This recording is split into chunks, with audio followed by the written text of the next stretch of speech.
여섯째 해 여섯째 달 초닷새에 나는 집에 앉았고 유다의 장로들은 내 앞에 앉아 있는데 주 여호와의 권능이 거기에서 내게 내리기로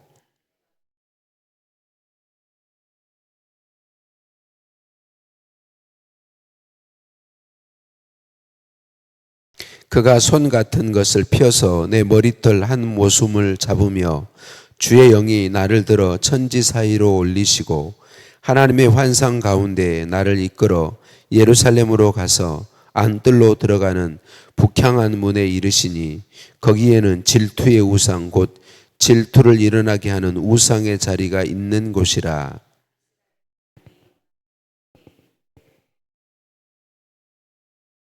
그가 내게 이르시되 인자야 이제 너는 눈을 들어 북쪽을 바라보라 하시기로 내가 눈을 들어 북쪽을 바라보니 제단 문 어귀 북쪽에 그 질투의 우상이 있더라.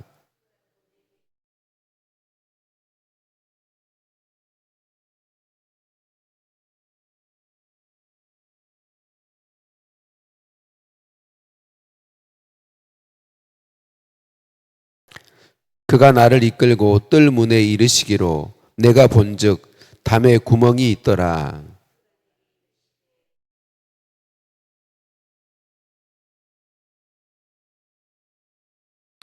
또 내게 이르시되 들어가서 그들이 거기에서 행하는 가증하고 악한 일을 보라 하시기로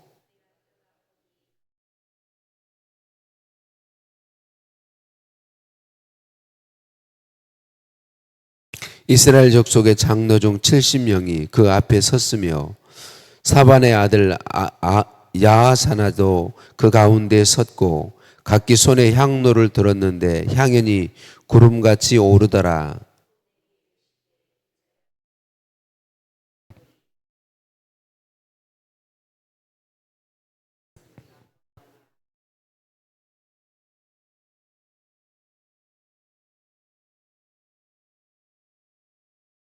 또 내게 이르시되 너는 다시 그들이 행하는 바 다른 큰 가증한 일을 보리라 하시더라.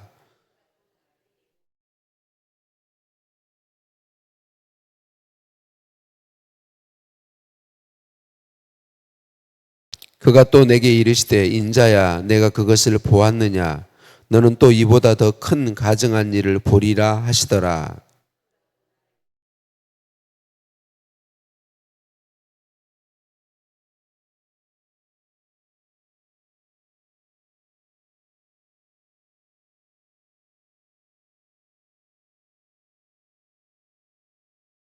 또 내게 이르시되 인자야 내가 보았느냐 유다 족속이 여기에 생한 가증한 일을 적다 하겠느냐 그들이 그 땅을 폭행으로 채우고 또 다시 내 노여움을 일으키며 심지어 나뭇가지를 그 코에 두었느니라.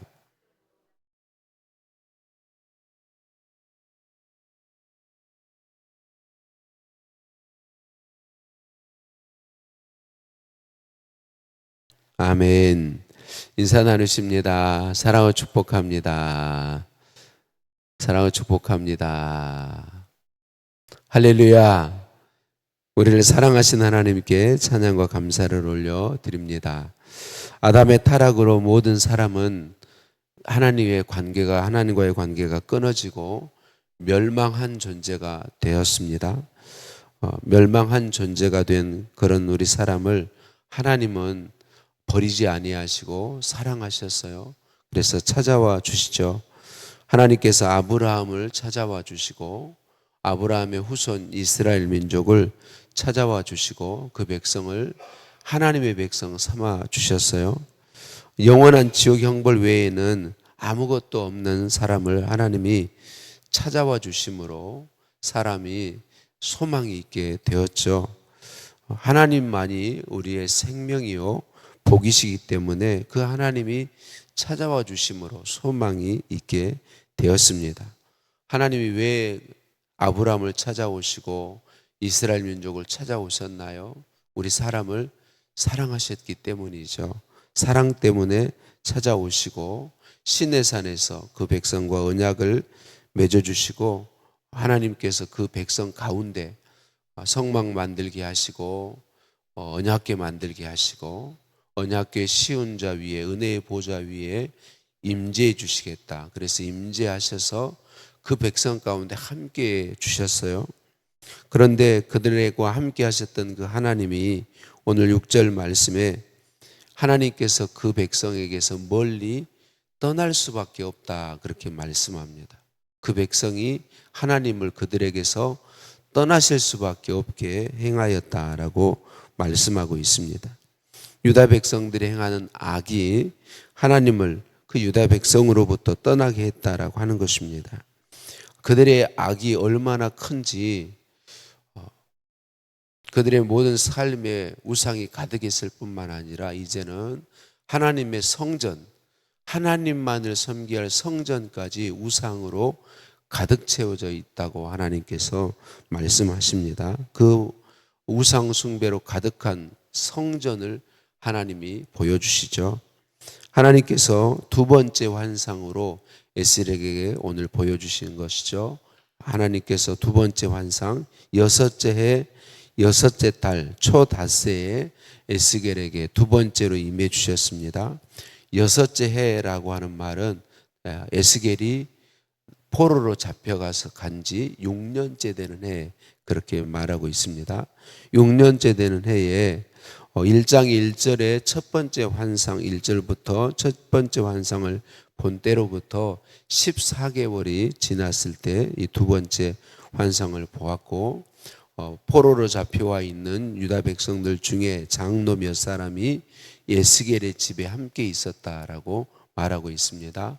첫 번째 환상 이후에 에스겔은 계속해서 그의 몸과 삶으로 하나님의 말씀을 증언하고 있었어요. 그러니까 유다 지도자들이 몇 사람이 와 있었다. 그런데 환상 중에 하나님의 영이 에스겔에게 임하여서 그의 머리털을 붙잡고 하늘로 끌어올리시더니 환상 중이에요. 지금 바벨론 땅에 에스겔이 있는데 거기서 그 에스겔을 데리고 예루살렘, 유다 예루살렘 성까지 데리고 가신 것이죠. 그리고 도저히 상상조차 할 수 없는 죄악의 모습을 네 가지나 보여주시죠. 하나님은 가증한 일이다 그렇게 표현을 하고 있습니다. 하나님의 백성으로서는 상상할 수 없는 일이 일어나고 있는 거죠. 네 가지 그 장면을 보여주시죠. 첫 번째 에스겔을 데리고 예루살렘 성에 문으로 들어갔는데 그 성전 뜰에 우상을 세우고 우상을 숭배하고 있습니다. 그 하나님을 질투하게 하셨던 우상의 자리, 이 우상의 자리는 에스겔도 아는 거예요. 므낫세 왕 때에 그 성전 뜰에 우상을 세우고 아세라상을 세워 아세라상일 거라고 얘기를 해요. 세우고 거기 숭배하다가 므낫세 왕이 마지막 때에 회개하죠. 그래서 무너뜨렸는데 그의 아들 아몬이 다시 또 세웠었습니다. 아몬 왕이 다시 세웠는데 그의 아들 요아스 왕이 다시 무너뜨렸어요. 뒤에 나오는 야하사냐, 이 요아스 왕이 종교개혁을 일으킬 때 가장 앞장서서 했던 사람 중에 한 사람이에요. 어쨌든 그게 다시 무너졌는데 에스겔이 그 뒤에 이제 포로로 잡혀왔고 다시 지금 끌려갔는데 그때 요시야 왕 때 다 무너뜨렸던 그것이 다시 세워져 있는 것이 보았습니다. 그러니까 우상 숭배 다시 그 우상을 숭배하고 있었다라고 하는 거죠. 두 번째는 거기서 한 구멍을 통해서 한 방으로 들어갔는데 그 방 사방에 온갖 곤충과 가증한 짐승과 우상들이 가득 그려져 있었다. 온통 우상들이 가득 그려져 있고 이스라엘 족속의 장로 70명이 향을 피우고 있었습니다. 향연이 가득하게 올라갔더라 그렇게 이야기하고 있고 거기에 야사냐가 있었다라고 하는 거죠. 요시야 왕 때 종교개혁의 주도자였던 야사냐 사반의 아들 야사냐가 거기 있었다 그렇게 이야기하고 있습니다. 그들이 우상을 숭배하며 하나님을 원망하고 있죠. 하나님이 우리를 버리셨다라고. 자기들의 죄악으로 인하여 지금 두 번째 포로로까지 잡혀간 뒤니까 이제 완전히 나라가 세 번째에서 완전히 멸망하게 되는데, 그때 그들이 하나님께로 돌이키지 아니하고 우상 숭배하며 하나님을 원망하고 있었다라고 하는 거죠. 종교 지도자들이 그들 그 70명이 거기에 있었고, 곧 이것은 그들 안에 그들의 삶에 악이 가득했다라는 걸 보여주고 있고, 한때 종교 개혁을 주도했던 야사냐가 우상 숭배에 앞장서고 있습니다. 여러분, 우리는 모두는 언제나 변질될 위험을 가지고 있다는 것을 항상 기억해야 합니다. 그래서 사람을 신뢰하면 안 되는 것이고요. 저와 여러분도, 우리 자신도 내가 과거의 신앙이 좋았다고 신뢰하면 안 됩니다. 우리는 언제나 지금 내 신앙을 하나님 앞에 정직하게 살필 수 있어야 합니다. 지금 과거의 내 신앙이 어땠나가 아니라 지금 나의 신앙이 어떠하냐가 너무나도 중요하다는 걸 기억해야 합니다. 그래서 항상 깨어서 하나님 말씀의 거울 앞에 나를 세우는 것이 정말 중요하고 복된 일이죠. 세 번째, 북문 안쪽으로 들어갔더니 여인들이 앉아서 담무스라고 하는 우상을 위해 애곡하고 있었다, 그렇게 말하고 있습니다. 담무스는 풍요의 신으로 여겨지고 있어요. 그러니까 농사의 신, 풍요의 신 이렇게 여겨져서, 이 신화에 의하면 담무스는 건기, 비가 오지 않을 때는 죽었다가 우기, 비가 올 때는 살아나는 우상이라고 생각을 했다 그래요. 그런데 그 담무스의 아내 여신인 에슈타르의 역할을 그 모인 여인들이 하고 있는 거죠. 그래서 그 방법의 제사를 지내고 있는 거예요. 담무스 신을 애곡함으로 제사를 지내고 있는 거죠. 그러니까 우상 숭배를 또 하고 있는 모습이고, 또 거기서 들어갔더니 성전 현관과 제단 사이에 25명의 제사장들이 태양을 숭배하고 있었다. 이 25명은 대제사장과 이 이스라엘의 다윗 때에 24반차를 조직해서 24계열로 나뉘어서 제사장들이 계속 돌아가며 제사를 지내는 거예요, 하나님께 원래. 그런데 그렇게 24반차의 제사장들이 다 거기 있는 거죠. 대제사장과 24명의 제사장들이 다 거기 하나님께 제사했던 제단을 등 뒤로 돌리고, 그리고 태양을 향하여서 그 태양을 하나님이라고 섬기고 있는 것이죠. 최고 영적 지도자들이죠. 그러니까 이 네 가지 모습은 다 하나도 상상하기 어려운데, 네 가지 이런 가증하게 하나님이 여기시는 일들, 하나님이 질투하시는 우상들을 세워놓고 그렇게 있었다라고 하는 것입니다. 여러분, 이게 에스겔 선지자 시대의 이야기라면 얼마나 좋을까요? 근데 문제는 오늘 우리의 이야기라는 것이 무섭고 두렵고 떨리는 것이죠. 오늘 우리의 가장 큰 문제가 무엇입니까? 지금 오늘 본문 말씀은 성전 안에서 행해지고 있는 우상들입니다. 숭배들입니다. 교회 아니다는 말이죠. 하나님의 성전은 우리다라고 하는 거죠. 우리 안에, 오늘 교회 안에. 오늘 우리나라의 교회의 가장 큰 문제가 무엇인가요? 세속화 되었다는 거죠. 세상과 다른 모습을 잊어버렸다라는 것입니다. 세상과 다르지 않다는 것이죠. 여러분, 여기서 말하는 세상은 무엇입니까? 하나님을 인정하지 않아요. 하나님을 믿지 않아요. 여러분, 하나님을 인정하지 않는 사람의 세계는요, 딱 하나입니다. 자기 이익이 가장 우선입니다. 자기 이익을 위해서라면 못할 일이 없는 것입니다. 겉으로 보기에는 공적인 유익을 위하는 것 같고, 공적인 공공의 유익을 위하는 것 같지만, 하나님 없는 사람의 세계의 끝은 결국은 자기 자신입니다.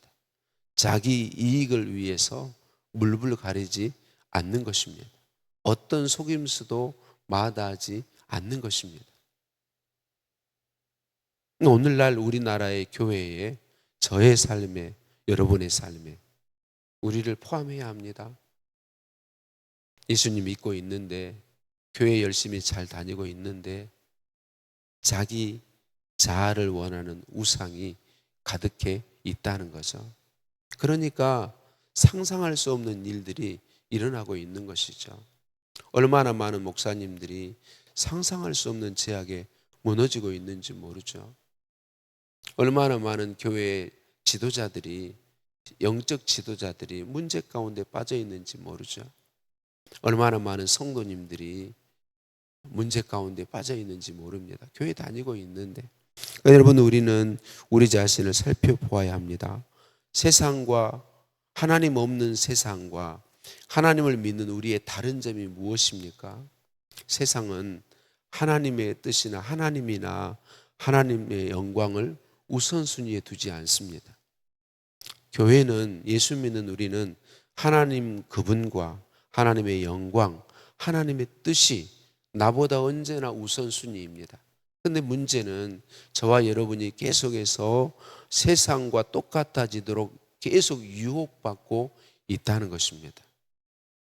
우리가 구별됨을 지켜가려고 하는데 우리 옆에 있는 교회가 무너지는 모습 속에서 나라고 뭐 저 사람들이 저렇게 다, 누구나 이 사람도 저 사람도 다 그렇게 사는데 나만 그렇게 구별되며 살 이유가 어디 있어? 그리고 세밀하게 들어가 보면 우리는 또 다른 사람들을, 오늘 제가 지금 하고 있는 것처럼 누군가의 죄에 대해서 이야기하면서 정작 제 자신 안에는 나의 이익을 위한 욕심들과 그리고 우상 숭배가 자리하고 있다는 것입니다. 여러분, 우리는 이 지금 본문에 나오는 것처럼 우상을 세우지 않았다고 해서, 우상의 그림들을 그려놓지 않았다고 해서 나는 우상 숭배를 하지 않고 있다고 착각하시면 안 됩니다. 이전에 제가 말씀드렸던 것처럼 하나님의 자리에 하나님보다 더 사랑하는 무언가가 있으면 그게 우상입니다. 그게 우상입니다. 교회에 출석하고 있지만 주님의 뜻과 주님의 영광보다는 내 이익, 내 자존심, 내 뜻, 내 생각, 내 주장, 내가 이렇게 말했는데, 내가 보기엔 이게 옳아, 내 생각엔 이게 맞아, 하나님의 뜻은 안중에 없습니다. 정말 하나님이 뭘 원하시는지, 정말 하나님께서 기뻐하시는 것은 무엇인지 예수 그리스도께서 우리에게 보여주시고 오늘 우리 마음에 부어주시는 것이 무엇인지는 중요하지 않고, 내 생각이 중요하고 내 주장이 중요하고 내 뜻이 중요하고 내가 생각하기에 옳은 것이 중요해서 교회가 소란스러워지고 시끄러워지고 하나님의 영광이 가려지고 영혼들이 죽어가는 걸 바라보지 못하는 거죠. 이게 우상 숭배고 하나님께서 가증히 여기시는 것이죠. 하나님께서 오늘 본문 18절에 말씀하시죠. 그러므로 나도 분노로 갚아 불쌍히 여기지 아니하며 긍휼을 베풀지도 아니하리니 그들이 큰 소리로 내 귀에 부르짖을지라도 내가 듣지 아니하리라. 여러분, 우리에게 소망이 있는 것은 하나님이 긍휼히 여겨주시기 때문에 우리에게 소망이 있어요. 말씀을 여러 번 나눴어요. 하나님이 우리의 기도에 우리에게 귀를 기울여 주시기 때문에 우리에게 소망이 있는 건데, 하나님이 말씀하시죠. 내가 더 이상 긍휼히 여기지 아니할 것이고 내가 듣지 아니하리라고 말씀하시는 거죠. 하나님이 긍휼히 여겨주시지 않으면 우리는 소망이 없습니다. 하나님이 우리에게 귀 기울여 주시지 않으면 소망이 없습니다. 하나님이 떠나가시면 우리는 정말 지옥 형벌 외에는 남아있는 게 아무것도 없습니다. 사랑하는 성도님들, 하나님께서 에스겔 선지자에게 보이신 그때 그 유다가 망해갈 때 이스라엘의 모습을 오늘 우리에게 보여주시는 이유가 무엇인가요? 우리를 사랑하시기 때문이죠. 우리 스스로가 하나님 앞에, 하나님 말씀 앞에 우리를 살펴보도록 하기 위해서 이 말씀을 하고 있는 것이죠. 하나님께서 우상 숭배를 가장 싫어하시며 질투하신다고 하시는 이유가 무엇입니까? 우리에게서 하나님이 떠나가시면 우리에게는 전혀 소망이 없기 때문에 그렇습니다.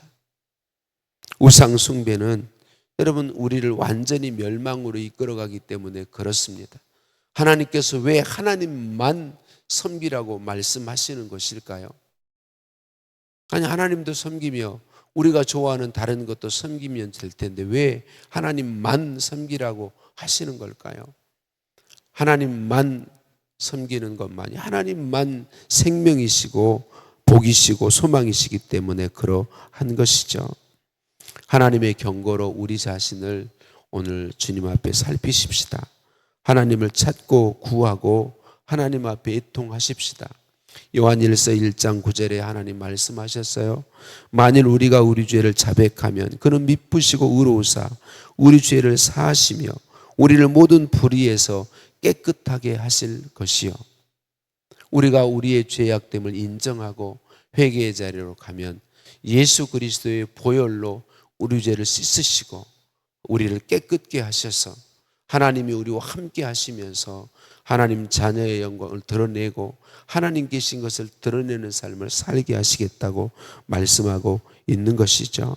사랑하는 성도님들, 우리가 회개하면 우리 그리스도의 보혈로 우리를 씻으시고 하나님이 떠나지 아니하시고 이미 와 계신 예수님께서 우리 안에 계속 내주하시면서 우리의 삶의 왕이 되시고 주인이 되시고 우리의 삶을 통해 영광 받으신다고 약속해 주고 있습니다. 이 약속을 붙잡고 우리 자신을 오늘 또 하나님 앞에서 살피십시다. 하나님, 우리의 죄악을 보게 하옵소서. 하나님, 진실한 회개를 하도록 도와 주옵소서. 나의 이익을 하나님의 영광보다 앞세우고 있는 저 자신을 인정합니다. 주님 불쌍히 여겨 주옵소서. 주님 도와주셔서 하나님의 나라와 의를 먼저 구하게 하옵소서. 하나님 가슴에 찔림 받는 것으로 끝나지 않게 하시고 하나님 정말 진실로 회개하게 하셔서 하나님 저희들 그리스도의 보혈로 정결케 하시고 하나님 떠나가지 마시고 우리 안에 내주하시며 우리를 주장하여 주옵소서. 삼일체 하나님만이 나의 생명이며 소망이며 복이심을 믿습니다. 하나님만 섬기기를 소원합니다. 하나님 도와 주옵소서. 예수님의 이름으로 기도드립니다. 아멘. 하늘에 계신 우리 아버지, 아버지의 이름을 거룩하게 하시며 아버지의 나라가 오게 하시며 아버지의 뜻이 하늘에서와 같이 땅에서도 이루어지게 하소서. 오늘 우리에게 일용할 양식을 주시고 우리가 우리에게 잘못한 사람을 용서해 준 것 같이 우리 죄를 용서하여 주시고 우리를 시험에 빠지지 않게 하시고 악에서 구하소서. 나라와 권능과 영광이 영원히 아버지의 것입니다. 아멘.